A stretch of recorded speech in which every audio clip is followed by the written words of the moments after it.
Download. I'm Rich Campbell, along with Dan Weeder. We're here at Ladd Buell Stadium, Mobile, Alabama, at the Senior Bowl.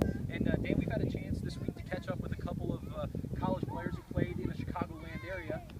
You had a chance to talk yesterday with Illinois linebacker Jonathan Brown. What did you take away from your conversation? Yeah, this is a kid who had a really nice senior season for the Illini on a bad football team. Was to get one of those bright stars for them, and he understands the opportunity here, the chance to get in front of 32 coaches, 32 GMs. Here's a couple prospects running through right now.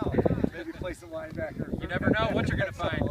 But you know, Jonathan Brown's a guy. Obviously, he understands from the coaching staff here that he needs to get more physical. He understands from the feedback he's getting from around the league that that's an area he's got to work on.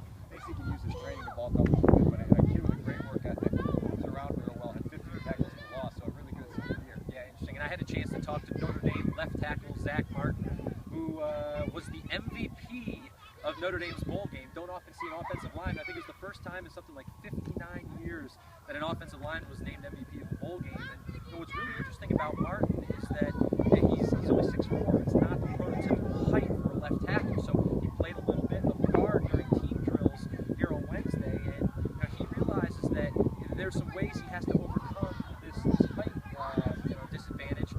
He has to be really good with his hands. It's something he's been working on this week. Studies a lot of tape, and it'll be interesting to see where he goes. I've seen him projected as a first rounder by a lot of different draft analysis sites, and he realizes that if he can just convince teams that he's going to be sound with his hands, have a good base, he can show how good he is in space. He's a smaller guy, so he can get to the second level well. We saw him do that a couple times today, and so it'll be really interesting to see how it ends up. I think one of the fun parts of this week is getting the understanding from these guys when they realize what this week of practice means. The game is until Saturday, but a lot of the teams take off well before Saturday, and so these practices mean a lot to these kids.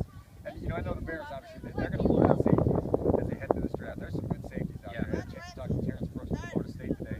And this is a kid that the first time you look at him, you watch him move around, you say, this guy moves like a corner.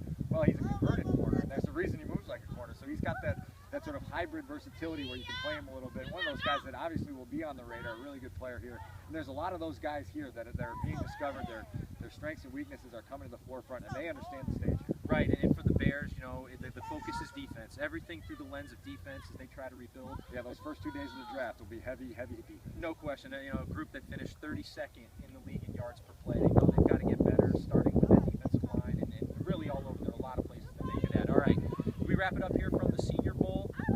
For Dan Weeder, I'm Rich Campbell. Stay tuned.